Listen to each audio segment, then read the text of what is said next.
know there is a lot going on in the building sector. The government has announced a raft of changes, major shake-up. They say it's all to do with speeding up consents. Critics, however, warn the reforms could leave homeowners worse off. The government wants to move to proportionate liability, if you remember this, where each party only pays their share. Building and Construction Minister Chris Penk says at present, councils often end up covering the full cost when builders or developers go bust, and this has made them hesitant to sign off on projects for fear of big payouts if something goes wrong. Duncan Colebrook is the director of Stamford Insurance, New Zealand's only insurance-backed builder's guarantee, and believes his latest proposals spell disaster. And he joins me now. Duncan, good afternoon. Good afternoon. Thank you for your time today. Nice to be with you. Can you walk us through how it currently works? I mean, I mentioned the council footing the bill if something goes wrong. Is that correct? In some cases, but the majority of council claims derived from the leaky building scenario of a decade ago. Sure. That was the real disaster, and that's what's made a lot of people in the industry nervous about the proposed changes that Chris Penk has introduced. In a book in 2019, Peter Dyer wrote that 235,000 homes were affected by leaky buildings and failings, and that it was costing the country an estimated $47 billion. Jeez. That's an average of $200,000 a unit, but in fact, costs per unit can be much higher than that. Yeah. And so I and others who understand the sector are really nervous about relaxing the consenting process. I'm also confused by the suggestion that consenting has somehow slowed down and needs to be speeded up. In the report of the chief economist, Gary Blick, chief economist for Auckland Council, he pointed out in June 2025 that in the last 3 years, almost 60,000 new houses have been consented. That's an increase from 2018, when only 10,000 houses were consented. So the idea that consenting needs to be speeded up is a little confusing for me. Why are they saying at the it then, same Duncan? time, Because, sorry, I just got to jump in here, because Minister Penk's explanation says that councils are hesitant to sign because they are therefore slowing down building more housing. But you've just given us some stats saying to the contrary. So where's he getting that from? Yeah. Don't know. So I don't know either.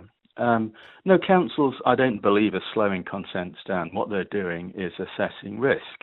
And what Auckland Council have done is increase their team of consent officers and building inspectors to cope with the increased burden and the increased demand. So the whole system runs really well, as far as I can see, in Auckland, and doesn't need reform.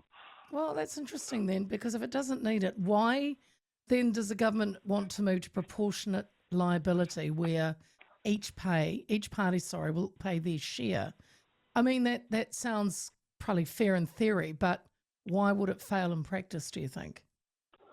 Well, it would fail in practice because what would happen is that all the other parties, as has happened under the joint and several liability regime, all the other parties, if they really were facing a serious claim, would just wind up their companies, and then all that would happen is that council will be left as the last man standing, but with a liability for only 20% of the potential claim. So you can see how this new regime would really disadvantage homeowners. Yeah, because you'd end up, like you said, you've got to find out who's to blame, and then you get a small proportion, if any. Yes, yeah. It would be really difficult for homeowners. Yeah. They would have to work out who is responsible to what percentage, and then bring separate legal actions against each party.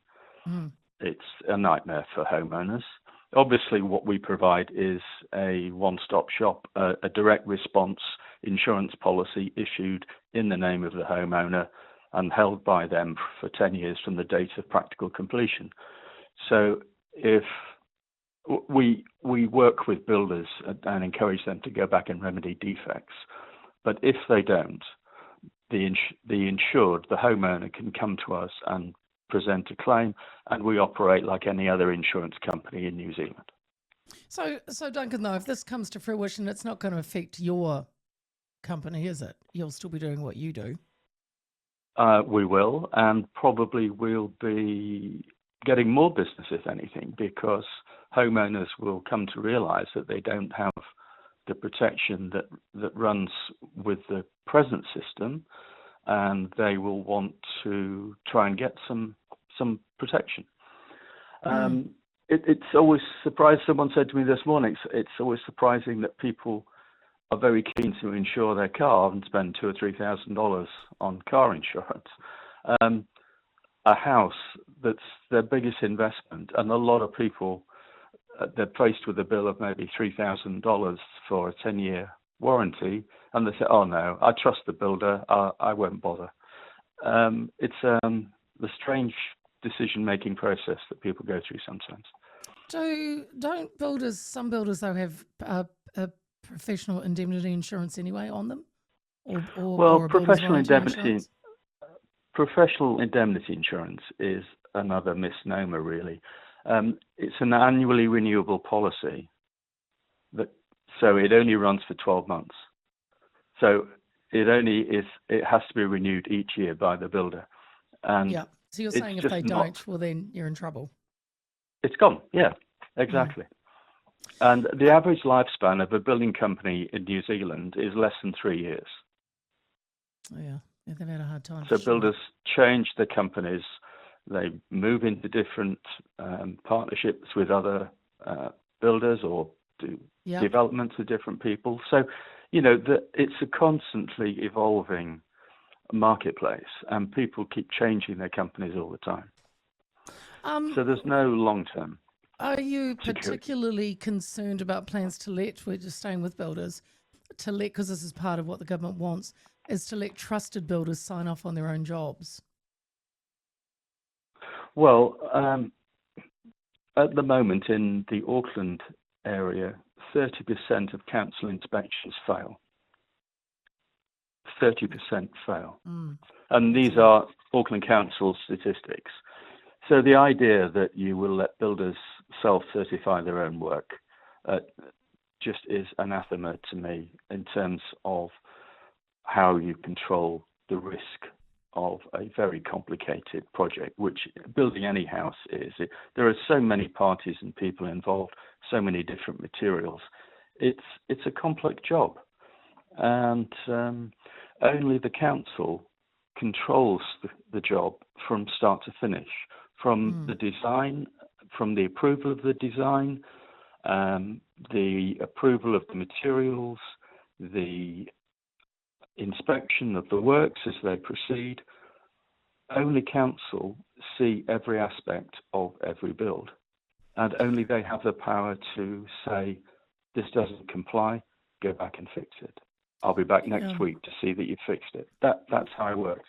Well, I think this is why the government is trying to try something new, Duncan. I'm not agreeing with it, but I'm just saying, for anyone that's built a house or tried to even do a renovation, the council, it costs a bomb, because the council is always having to go back to something else, wanting to see this, comes with another fee, $2,000 just to even get paperwork done, and then there's more.